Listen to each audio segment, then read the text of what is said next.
a deceitful wife, embarked on a covert journey and became a surrogate for her sister. Her husband took vengeance on them both. It all commenced in the blossoming days of spring 2014. At the age of 26, I found myself alongside my wife, Jessica Miller, who was 27. Our journey spanned 5 years, with 2 of those spent in the embrace of marriage. Our paths crossed during our college years. She immersed herself in the world of accounting, while I delved into the intricacies of mechanical engineering. Our initial meeting took place at a fraternity gathering organized by a shared acquaintance, where we connected over inexpensive sangria and a selection of remarkably dreadful dance tunes. From that initial exchange, we uncovered an unmistakable connection. Jessica Miller exuded a stunning beauty, marked by her sleek and elegant demeanor. Her long, dark hair was perpetually gathered into a flawless ponytail, a testament to her meticulous attention to detail. Her intense gaze seemed to pierce through the very essence of those around her, while an undeniable aura of confidence commanded the attention of all who crossed her path. Her way of speaking was both assertive and elegant. There was an ever-present urge within you to capture her admiration. It captivated me, much like a moth irresistibly drawn to a flickering flame. In the meantime, I stood tall, bold, and resolute in my quest for success. It was often remarked that I bore the weight of years beyond my own, the intensity forever carved into my features. Despite our disagreements, we soon found ourselves bound together in an unbreakable bond. In the span of a year, we made the decision to unite in marriage. Jessica Miller emerged in my mind as the quintessential partner, intelligent, confident, and a catalyst for my own growth. She yearned for a life of comfort, and I assured her that I could deliver that, come what may. Marriage transcends the union of 2 individuals. The essence lies in the unification of 2 families.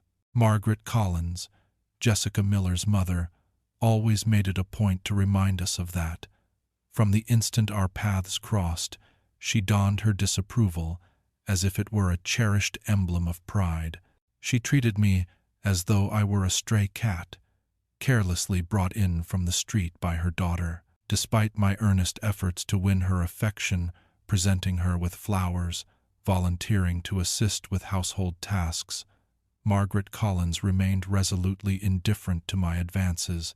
I remember the very first dinner we shared together. Margaret Collins cast an icy glare my way from across the table, then pivoted to Jessica Miller and remarked, "My dear, you deserve someone of far greater refinement." With a single, dismissive sentence, she cast me aside, and oddly enough, that became her true introduction to my world. She was convinced that I fell short of the refinement and grace expected of an accounting major destined for a successful future in marriage. Nevertheless, despite her objections, I went ahead and married Jessica Miller. A sense of personal triumph washed over me, and I savored every moment of it. Robert Hayes, my father-in-law, often found himself eclipsed by the formidable aura of Margaret Collins. Each time I attempted to engage him in conversation, he would utter polite remarks, yet they seemed devoid of sincerity. It seems he never summoned the courage to venture beyond his wife's imposing boundaries, opting instead to nod along and engage in trivial conversations about the weather or the garden. Jessica Miller had an elder sister named Rachel Adams, who was wed to Ryan Mitchell. Initially, he and I found a harmonious connection. We would occasionally engage in conversations about sports or share light-hearted jokes about the mundane aspects of life. He wasn't precisely my closest companion, yet he lacked the animosity that Margaret Collins displayed. Rachel Adams appeared to possess a softer demeanor compared to Jessica Miller. She appeared somewhat delicate, and it was widely acknowledged within the family that she had been battling infertility for several years. At first, Jessica Miller and I decided to delay having children for some time. Our aspirations included exploring the globe, eliminating our mortgage, and cultivating successful careers. "We have plenty of time for babies," Jessica Miller would declare, tossing her hair with that unmistakable air of superiority. "Priorities must be set, as there are more pressing matters to attend to initially." Each time she expressed that sentiment, I would nod in agreement, a silent testament to my unwavering support for her. Yet, a part of me found solace in the arrangement, for it allowed me to pursue my own aspirations. My ambition was to ascend the hierarchy within the engineering firm, carve out a reputation for myself, and eventually contemplate the idea of starting a family. To be honest, I found a certain charm in the notion of waiting. It signified a liberation from the limitations that once bound my existence. A year into our union, the landscape of our lives transformed. Margaret Collins experienced a fall that led to her hospitalization for a duration of 2 days. The physician's counsel was straightforward: a period of rest in bed. Upon discovering the news, Jessica Miller was engulfed by a wave of panic. Margaret Collins was the one who held the power to shape Jessica Miller's every thought. For years, Margaret Collins had instilled in her daughters the unwavering belief that family is paramount and that the highest honor for a woman lies in the legacy of bearing an heir. Jessica Miller remained steadfastly by her mother's side throughout the entire ordeal. I would bring flowers, yet Margaret Collins would likely overlook my gesture entirely. Should she choose to address me, her words would likely be along the lines of, "Don't you have something more worthwhile to occupy your time than lingering here?" Or, "What prevents your firm from keeping you more occupied?" She seized every opportunity to take a swipe at my career, my very existence, anything that defined me, truly. Once Margaret Collins emerged from the hospital, a newfound resolve enveloped her, intensifying her efforts to evoke guilt over the absence of grandchildren. Then arrived the moment of her and Robert Hayes's 30th wedding anniversary, a celebration graced by the presence of the entire extended family. It was one of those grand occasions, attendees adorned in elegant attire, a sumptuous feast presented within an intimate ballroom, and an ambiance tinged with obligatory merriment. From the very beginning, I felt an undeniable weight in the air, as if an impending event loomed just beyond the horizon. Margaret Collins, always one to command attention, seized the microphone that evening to reveal her delicate health and the profound anxiety that weighed on her heart, her deep-seated fear of never experiencing the joy of becoming a grandmother. At that very gathering, Rachel Adams found herself overwhelmed with emotion, revealing to the family her struggles with countless visits to fertility clinics, all of which had yielded no success. She found herself unable to conceive, and the emotional burden bore down on her with relentless intensity. Ryan Mitchell stood silently behind her, his lips forming a tight line, yet he chose to remain mute. In the depths of her theatrical despair, Margaret Collins sighed, "All I desire are grandchildren." Rachel Adams made her efforts, yet it seems we may never see a child carry on this family's legacy. If Jessica Miller chooses to wait indefinitely, I may have vanished by that time. She shot me a scornful look, as though I were the one standing in the way of her dreams of a grandchild. In an instant, the seeds of tension began to take root. As she navigated the road home, Jessica Miller's distress was palpable, her eyes glistening with unshed tears. Images of my mother in that hospital bed haunt me, her voice a fragile whisper. What if she never cradles a grandchild in her arms? What if Rachel Adams never existed? Her voice faded into silence. Her gaze locked onto the flickering streetlights beyond. I extended my hand and gently clasped hers. "We have time. Let's not rush," I murmured gently. Yet, within me, a tempest of uncertainties brewed. For all the tranquility in my voice, I had come to relish my freedom. In a quiet corner of my mind, I harbored a sense of resentment towards the notion that anyone, even Jessica Miller, could be compelling me to embrace fatherhood before I felt genuinely prepared. Upon reflection, I came to understand that a profound anger had always resided within me. I excelled in my engineering role, crafted a fulfilling life alongside Jessica Miller, and felt a relentless drive to strive for something truly extraordinary.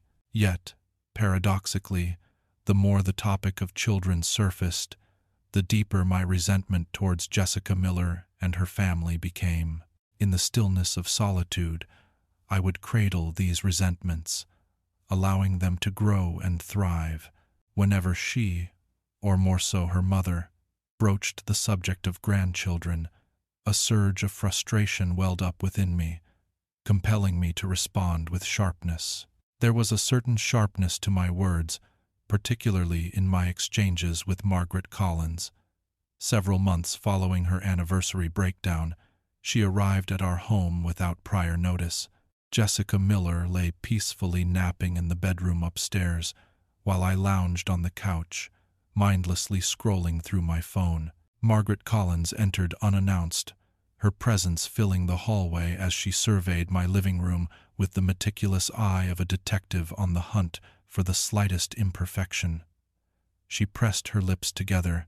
"What's your secret to maintaining such an air of spontaneity in this space? Jessica Miller surely despises the chaos that surrounds her existence." With my arms crossed, I stood there, a silent sentinel of my thoughts. "Perhaps, if you had taken a moment to call before bursting in, I might have found the time to straighten up," I replied, my tone laced with irony. Margaret Collins shot a piercing glare, her disdain palpable in the air. I find myself pondering how my daughter manages to endure it. She was prodding me, and I felt a restless urge for confrontation, a need to shatter the tension that had been simmering for months. Yet, I remained silent, just barely. I desired her departure. If Jessica Miller were to awaken and find her mother and me trading witty jabs, I would undoubtedly be subjected to endless commentary on the matter. In the end, Margaret Collins departed with a dramatic flair. I simply wished to inquire about my daughter. With a forceful bang, she shut the door, and a smirk crept onto my face, reveling in the sweet victory of yet another verbal duel. As the days slipped by, an unspoken understanding settled between Jessica Miller and me, a silent acknowledgement that the fertility issue was intruding upon our lives, much like an unwelcome guest taking residence in our home. We largely skirted around the topic, yet occasionally she would allow a remark to escape regarding her mother's condition or mention some novel fertility approach that Rachel Adams was exploring. Then arrived the phone call that transformed everything. On a Saturday afternoon, I found myself back from the gym. Jessica Miller's voice trembled as she called. "Michael Carter, I find myself at the hospital. It's Rachel Adams. She has attempted to harm herself." She paused in silence, collecting her thoughts. "She's in a precarious state," she continued. "You ought to come." With a swift motion, I seized my car keys, my thoughts swirling in a tempest of urgency. While I wasn't particularly fond of Rachel Adams's constant lamentations regarding her desire for a child, I never harbored any ill will towards her. It was clear to me that if she had been driven to the brink of suicide, the weight of her emotions must have been staggering. Upon my arrival, I noticed the redness in Jessica Miller's eyes, a clear testament to her tears, while Margaret Collins lingered by the vending machine, her arms crossed and that familiar icy demeanor etched on her face, a sight that stirred an urge within me to hurl something in frustration. She cast a fleeting look in my direction, as if I held no significance in her world. Ryan Mitchell moved restlessly in a corner, his jaw tight, whispering to himself in a low murmur. I made my way toward Jessica Miller. Is she going to be okay? I asked, striving to maintain a steady tone. Jessica Miller nodded, her tears cascading down her cheeks. Perhaps in a physical sense, they are currently performing a stomach pump. She has taken an overdose of pills. She shot a fleeting look at Margaret Collins before turning her gaze toward me. She found herself overwhelmed by the weight of stress, the unrelenting reminder of her inability to conceive, and the heavy burden of her mother's expectations. Everything culminated. Margaret Collins's gaze darted toward me, sharp and filled with reproach. "You do understand," she said, her voice dropping to a conspiratorial whisper, "that if you and Jessica Miller were to have a child, Rachel Adams wouldn't have to bear this burden all by herself." Her boldness left me utterly speechless. "That's not how mental health works," I shot back, my voice quaking with fury. "Do not hold me responsible for your daughter's unraveling." I noticed Jessica Miller's body stiffen, yet she remained silent in my defense. She never expressed it in her mother's presence. 2 days later, Rachel Adams emerged from the hospital, her strength still wavering, as the entire extended family convened at Margaret Collins's home to deliberate on possible solutions. The living room felt suffocating, with everyone sitting quietly on couches or armchairs, their spirits dampened. Margaret Collins ruled with an air of solemnity, her troubled eyes scanning the room. I absorbed the familiar echoes of sorrow: no grandchildren, heartbreak, a mother's final wish, and so on. My patience had frayed to its last thread. At last, I mustered the courage to propose an idea. "What about adoption?" I inquired, clearing my throat. "Specifically for Rachel Adams and Ryan Mitchell, that island. It could be a marvelous—" Margaret Collins practically hissed at the word. "Adoption, that's not a genuine grandchild. We are discussing our lineage." She paused, crossing her arms. "It simply cannot be considered." A sneer crept onto my lips, curling with disdain. "Isn't that just a relic of the past, steeped in cruelty?" A moment of silence hung in the air as Jessica Miller fixed me with a piercing glare. Rachel Adams stood there, a picture of embarrassment, her arms wrapped tightly around herself as if seeking solace in her own embrace. Ryan Mitchell remained seated, his expression tinged with annoyance, as if he too deemed my question to be lacking in insight. "Adoption is complicated and expensive," he murmured, avoiding my eyes. At that moment, I was blissfully unaware, yet it was the very instant that sowed the seeds of an unforeseen and intricate scheme. In the weeks that followed that notorious exchange, Rachel Adams and Ryan Mitchell began to frequent our home with increasing regularity. At times, they would arrive, cloaked in the pretense of concern or the invitation of a shared meal. Yet, I would often find them murmuring with Jessica Miller in the kitchen, their voices barely above a whisper. As soon as I entered the room, a hush fell over them. I observed that Jessica Miller grew more and more elusive with her phone. Each time it buzzed, she would swiftly grab it and tilt the screen out of my view. I attempted to engage her further, yet she dismissed my efforts with a wave. I find myself in conversation with Rachel Adams. Her spirit remains delicate. It's something beyond your grasp. Perhaps I had abandoned it in that place. Yet an instinct deep within me whispered that there was something greater at play. My frustrations with Jessica Miller were intensifying. Her arrogance was palpable, as she brushed me aside each time I dared to question her. I found myself acknowledging that I had begun to strike out, frequently resorting to trivial jabs or undermining her intellect. Perhaps if you applied that impressive accounting degree to recognize the folly of your actions, you might grasp the broader perspective. I had spat once after she declined to unveil the mystery of her secret texts. The situation escalated dramatically on July 5th. As I drove into the driveway, My eyes were drawn to a gathering of cars: Margaret Collins, Rachel Adams, Ryan Mitchell, and a handful of others. My heart raced, a feeling of dread coiling tightly within me.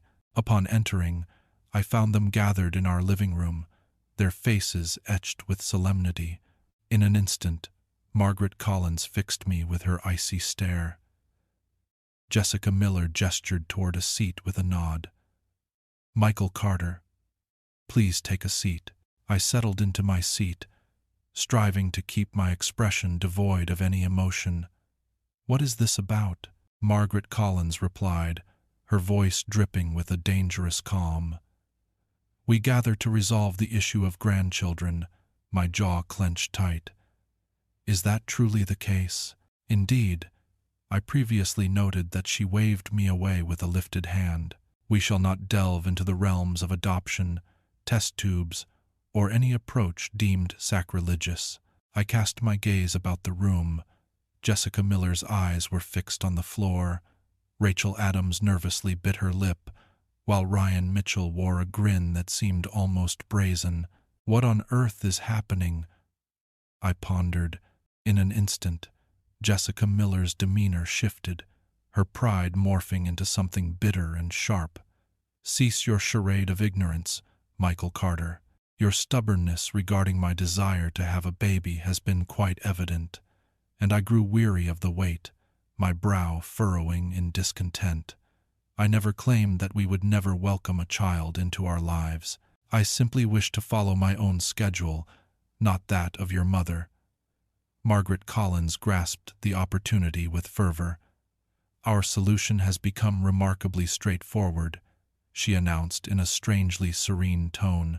As Rachel Adams faced the reality of her inability to conceive, her eyes turned to me, filled with a piercing glare. "Having declined to embrace the role of a father, Jessica Miller will now bring a child into the world with Ryan Mitchell. Rachel Adams will embrace it as her own." My breath hitched, and I gazed in astonishment, yet not a soul flinched or chuckled. This was serious business. "What is this?" I finally gasped, my heart racing with a pain that felt almost unbearable. With a sly grin, Ryan Mitchell reclined in his seat. "We're not seeking your approval, my friend. The arrangement is essentially finalized. We simply wished to inform you." My rage flared, stoking the shadows within. I fixed Jessica Miller with a piercing gaze. "Is that all there is? So, you all gather in secret and concoct this devious scheme without my knowledge. Am I truly the last to be informed?" She shrugged, her voice sharp and concise. "It is intended for Rachel Adams, who is feeling quite low. Do you recall that she attempted to take her own life? This child will bring her a sense of hope. Michael Carter, you have always been self-centered." Margaret Collins leaped into action. "It's important to recognize the opportunity you have to be part of this. You have the choice to remain or depart. The child will belong to this family, regardless of your presence." A sudden shift occurred within me. "All of you are utterly mad," I bellowed. I surged toward Ryan Mitchell, my fists flying through the air. He was taken by surprise, and my fist connected firmly with his jaw, sending him tumbling onto the carpet. Rachel Adams let out a piercing scream. Jessica Miller reached for me, but I pushed her away, with adrenaline surging through my veins. "Leave my house at once," I shouted. They made their escape, but not before casting a flurry of insults in their wake. Margaret Collins cried out, "You are an unworthy husband. My daughter is worthy of so much more."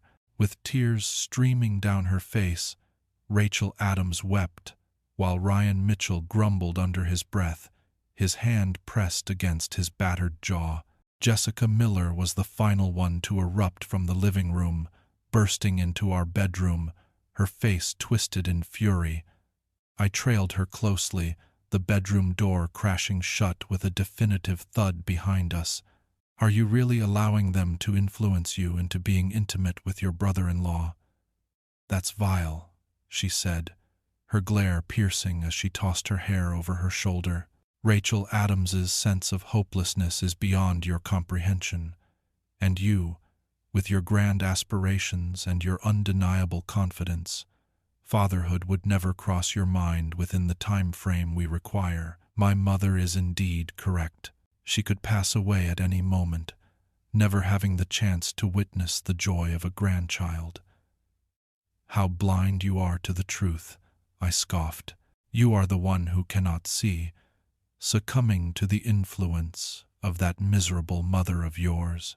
Are you so pampered and self-important that you fail to recognize the repulsiveness of this scheme? Our debate twisted and turned, echoing with raised voices and harsh words.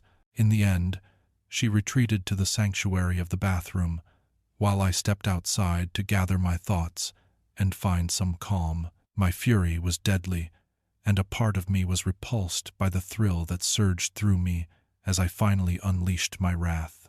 Yet, lurking beneath that fury was a persistent chill that refused to abandon me. My wife had selected a plan so ethically warped that it teetered on the edge of insanity. The following day, I shared my thoughts with Andrew Scott, my closest companion. As we savored our coffee at a quaint bistro, I unfolded the chilling tale of the confrontation that had left me shaken. Andrew Scott stood in rapt attention, his jaw slack with astonishment. That's absolutely astonishing, Michael Carter. That situation is utterly chaotic. It may be time for you to take your leave for a bit. Distance yourself from that toxicity, I muttered with a frown. Shall we allow them to believe they have triumphed? Absolutely not. Visions danced in my mind, plotting ways to undermine Ryan Mitchell or to assert dominance over Margaret Collins. A shadowy urge stirred within me, compelling me to exact retribution for the humiliation they had inflicted upon me in the sanctity of my own home. Andrew Scott cast a piercing glance in my direction. Be cautious, my friend. That fury has the power to consume you whole. Upon my return that evening, I discovered Jessica Miller at the dining table, her eyes glistening with unshed tears. "Mom's in the hospital again," she murmured, her voice thick with emotion. She experienced a moment of dizziness. With my arms crossed, I stood there. She gently shook her head, a subtle gesture that spoke volumes. I find myself ensnared, yet the thought of betrayal weighs heavily on my conscience. They are my family.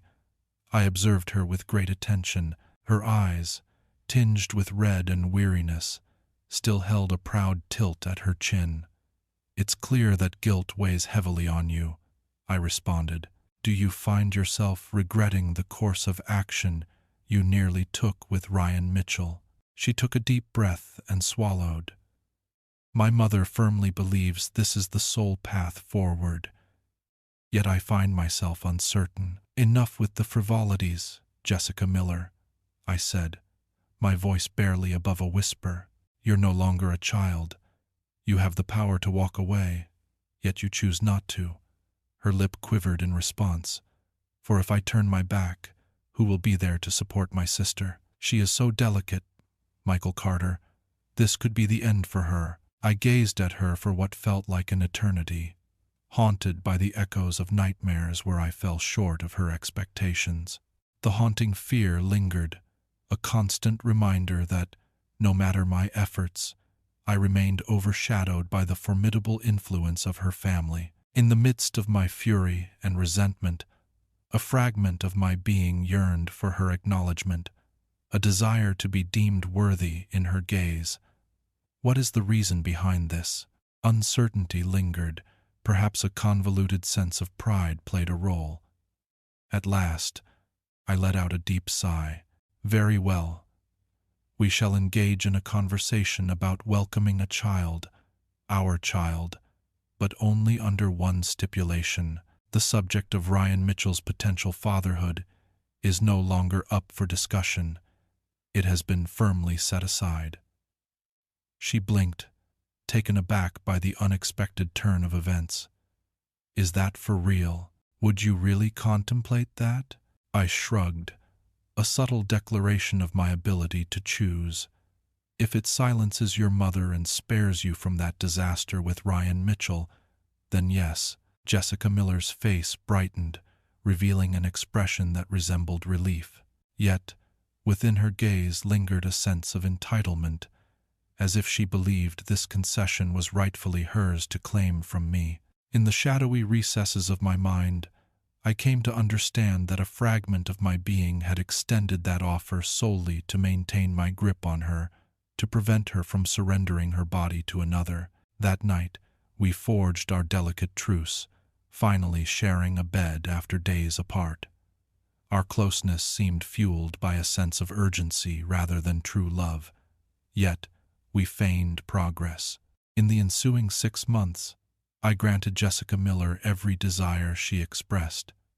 Upon her longing for a new couch, I took the initiative to place an order. Upon her expression of a desire for a spa day, I took the initiative to secure a weekend retreat at an exquisite resort. She reveled in the attention, her self-satisfaction swelling with every new gift I presented to her.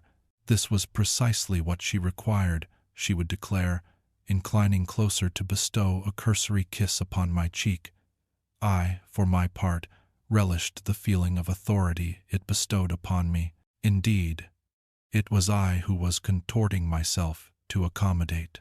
Yet, I found a certain dark pleasure in the realization that her joy, along with that of her mother and sisters, depended on my willingness to be generous. I dangled the prospect of fatherhood before them, akin to a tantalizing carrot, allowing them to believe I was on the brink of readiness, all the while nurturing my own sense of superiority.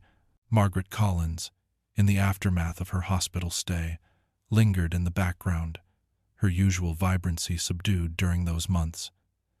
In the rare moments our eyes met, she would simply scowl. Her fury was palpable as I effectively dismantled her scheme for Ryan Mitchell to father a child with Jessica Miller, yet she possessed the shrewdness to bide her time.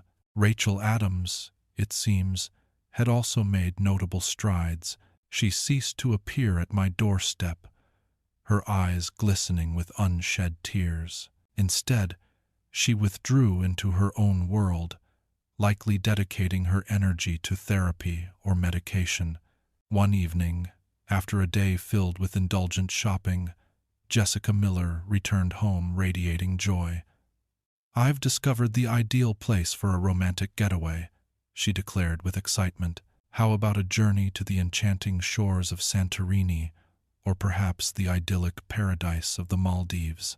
I wish to honor our journey. A fresh beginning awaits."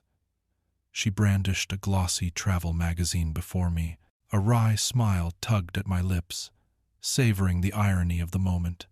"I had no idea you appreciated the beauty of beaches and sunsets. I had the impression you leaned more towards the urban lifestyle." She flicked her hair with a casual elegance. "I possess the ability to adjust.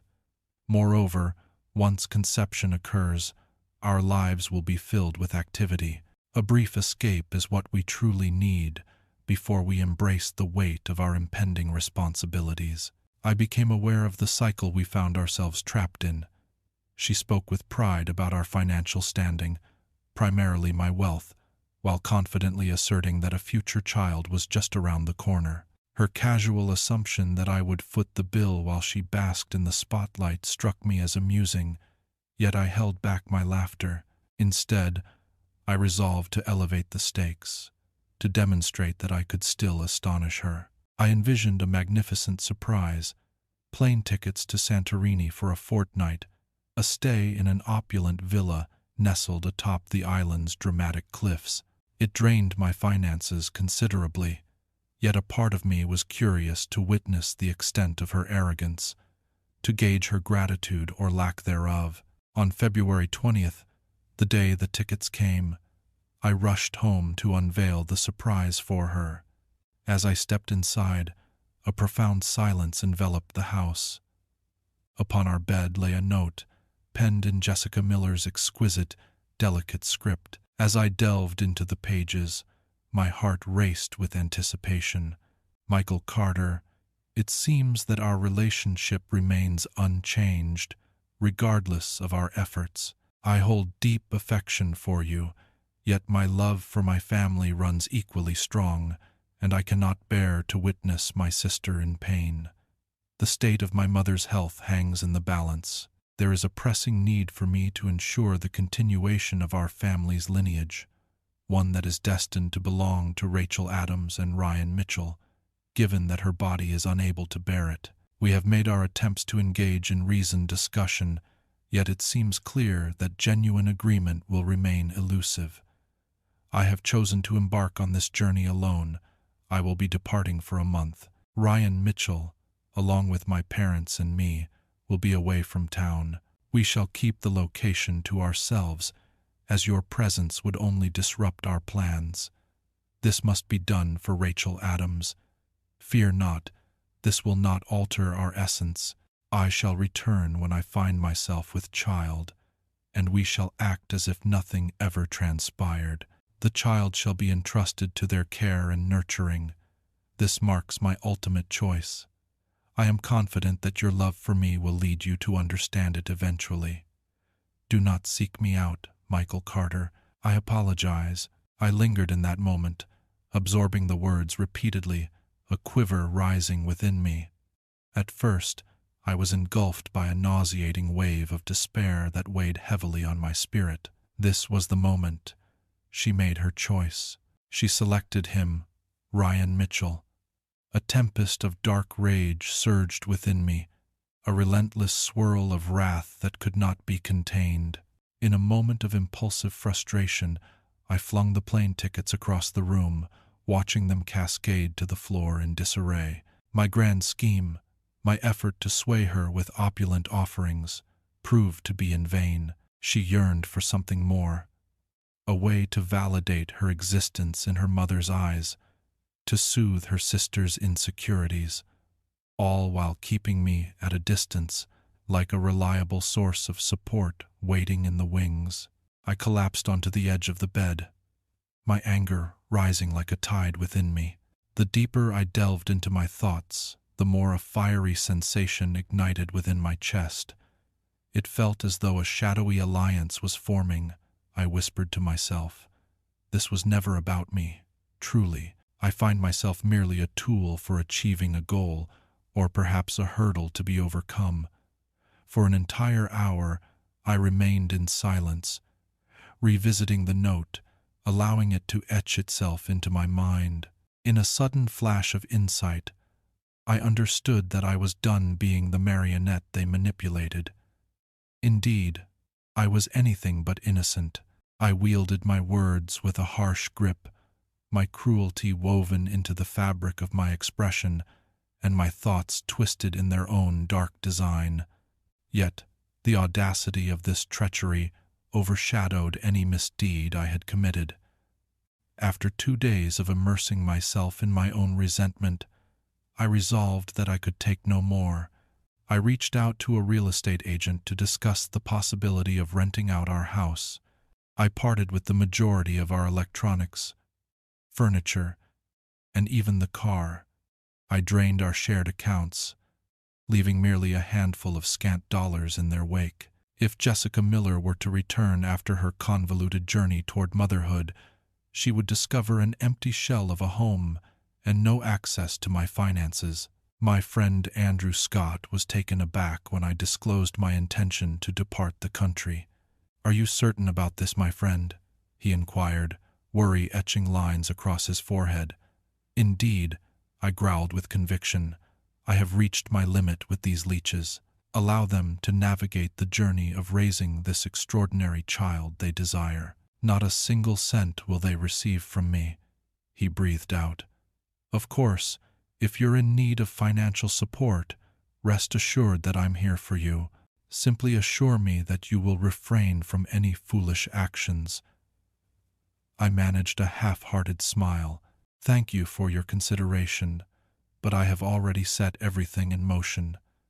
This morning, I made the decision to leave my job. I have secured my plane ticket for tomorrow's journey." The following day, I cast one last glance at the vacant living room. Only a solitary chair and a table I chose not to part with lingered in the emptiness. A feeling of dark contentment enveloped me. I was departing with nothing left for Jessica Miller. With a duffel bag slung over one shoulder and Jessica Miller's forsaken phone clutched in the other, I made my way to the airport. As the plane ascended into the sky, I found myself engulfed in a tempest of anger, rendering any feelings of anxiety about departing from the life I had always known utterly absent.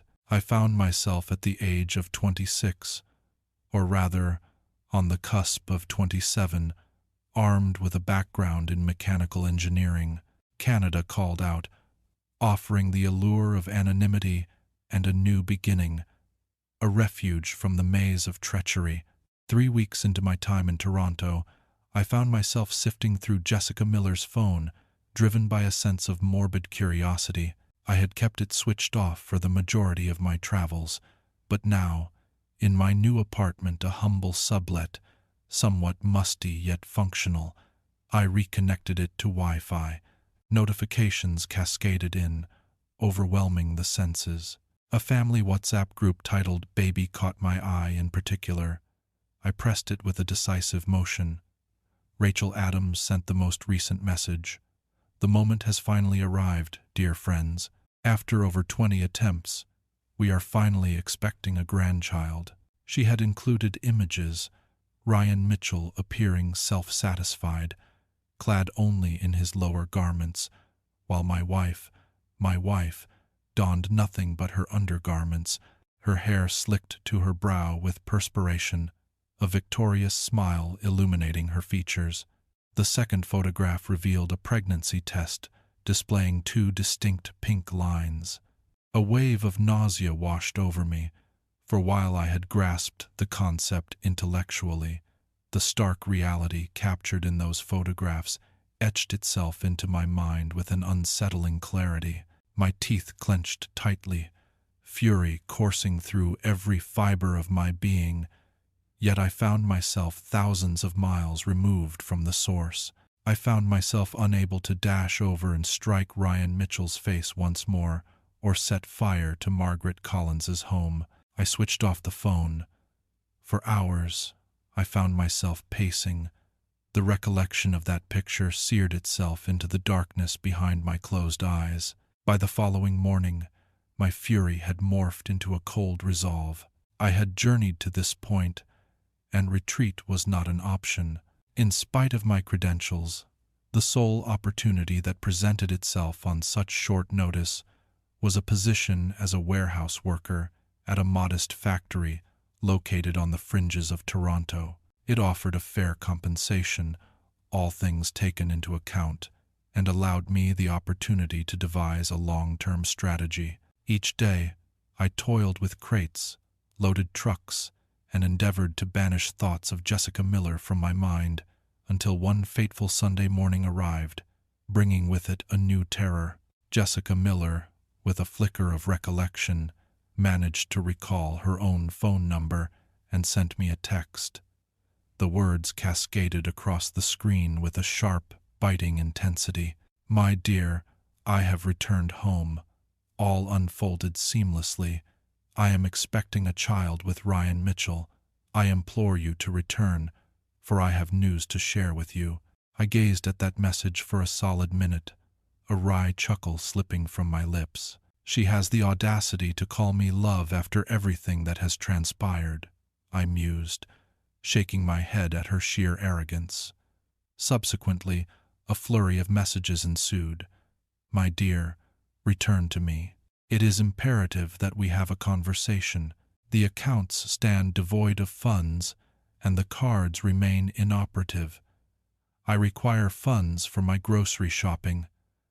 I released a sharp, mirthless laugh. "So, you expect me to finance your brother-in-law's child now?" Not a chance. She made several attempts to call. I allowed the phone to ring, choosing not to respond. Then arrived a flurry of calls from Rachel Adams, from Ryan Mitchell, and surprisingly, from Margaret Collins herself. The list of those I've chosen to exclude expanded with each passing hour. In their distorted perceptions, I remained a member of their family, leading them to anticipate that I would shoulder the burden, cover the expenses, offer heartfelt encouragement. My disgust intensified. On a particular evening, my father reached out to me. I responded with hesitation. "Michael Carter," he uttered, a sigh escaping his lips. "Your mother is concerned. It seems you've taken a trip to Canada. What is happening? Jessica Miller is attempting to get in touch with you. She claimed you deserted her, that you departed without any financial support." A grimace crossed my face. "Father, please refrain from getting involved. I departed when Jessica Miller chose to conceive with her sister's spouse. This is the authentic narrative. She and her mother deftly orchestrated the actions of those around them." A moment of stunned silence hung in the air, and then, with a voice trembling with uncertainty, he asked, "Are you certain you're not misunderstanding something?" I muttered a curse softly to myself. "I will share the pictures with you, and then clarity will dawn upon you."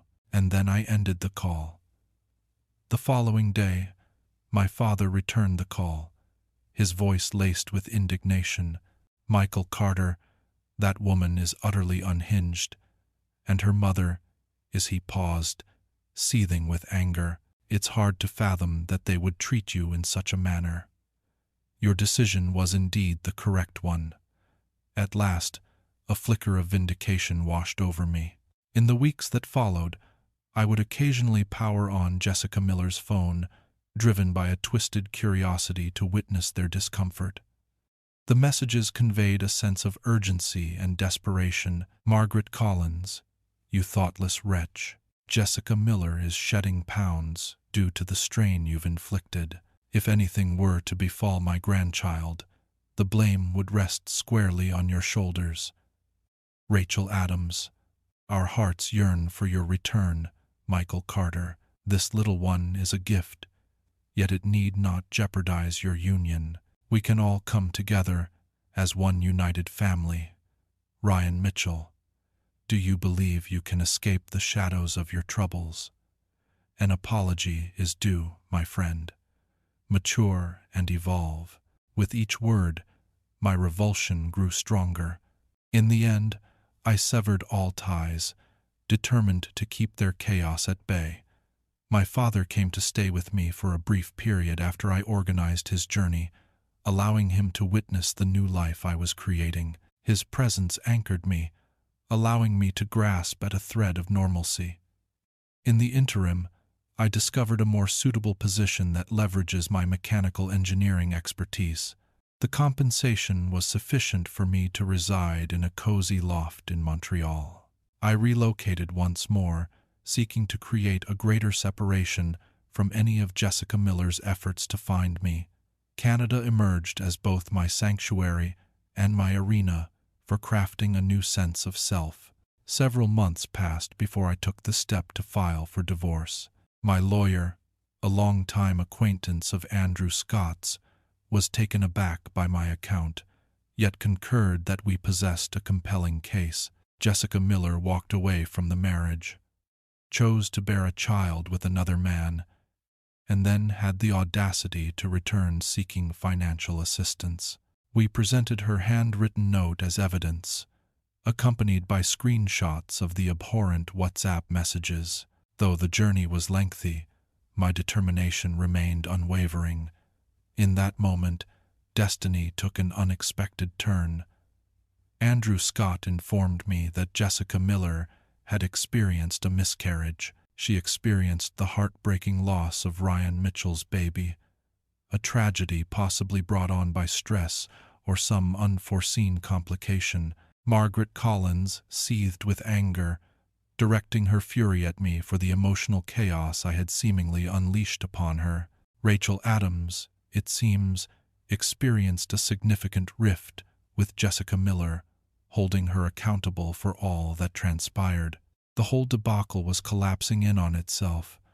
On a quiet afternoon, after almost a year of silence, An unfamiliar number flashed across my new phone, signaling a video call. In a moment of spontaneity, I responded, and there she stood before me. Jessica Miller's visage dominated the screen, her eyes hollow and her complexion a pallid hue. She appeared more mature, as if 10 years had slipped away. "Michael Carter," she whispered, her tears shimmering in the light. "I kindly ask that you refrain from disconnecting the call." I remained silent, my camera deliberately turned off. She took a deep breath, her throat tightening as she prepared to speak. "I experienced the loss of the baby, along with the doctor's involvement. My uterus had to be removed. I find myself unable to conceive once more." Her voice faltered. "I have severed my connections with my mother, as well as with Ryan Mitchell and Rachel Adams. All of it proved to be in vain. I deeply apologize." A torrent of contradictory feelings surged within me. I experienced no compassion. In that moment, a sense of bittersweet victory washed over me. It seemed to me that she had lost it all. That is the price one pays for treachery against me. I allowed the silence to linger before I began to speak, my voice low and deliberate. "Let us be succinct. Your decisions have been made, Jessica Miller. You mistook my affection for unquestioning submission. You sought to win the favor of that demanding matriarch of yours, and you thought I would simply acquiesce. The time has come for you to face the repercussions of your actions." Her tears began to cascade down her cheeks. "I understand," she gasped. "A grave error has been committed. I was filled with arrogance. I wielded cruelty, and I allowed them to dictate my actions. Is there no way to resolve this? Could you ever," I interrupted her with a chilling laugh, "find it in yourself to forgive? I sincerely wish that wretched woman who raised you never experiences the joy of grandchildren.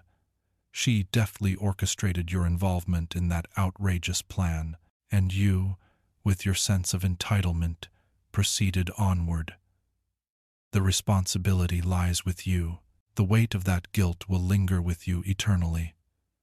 She wept softly, her hands cradling her face as tears streamed down her cheeks. "Michael Carter, that's enough," I said sharply. "I have reached my conclusion. The conclusion of our marriage is approaching swiftly. When that moment arrives, I will be free of any obligation to you. Your uterus and your regrets hold no significance for me. This was your choice." I hesitated, allowing the blade to plunge further into the depths. When Margaret Collins meets her end, I vow to seek out her resting place and desecrate it. Such is her insignificance in my life. Jessica Miller emitted a heart-wrenching cry, her tears cascading down her cheeks like a relentless storm. Once, in a distant moment, I may have experienced a fleeting twinge of sympathy, yet now all I sensed was a profound void. With a quivering voice, she persevered. "The physicians have indicated that my health may never return to its former state. There is no one by my side." I concluded the conversation just like that.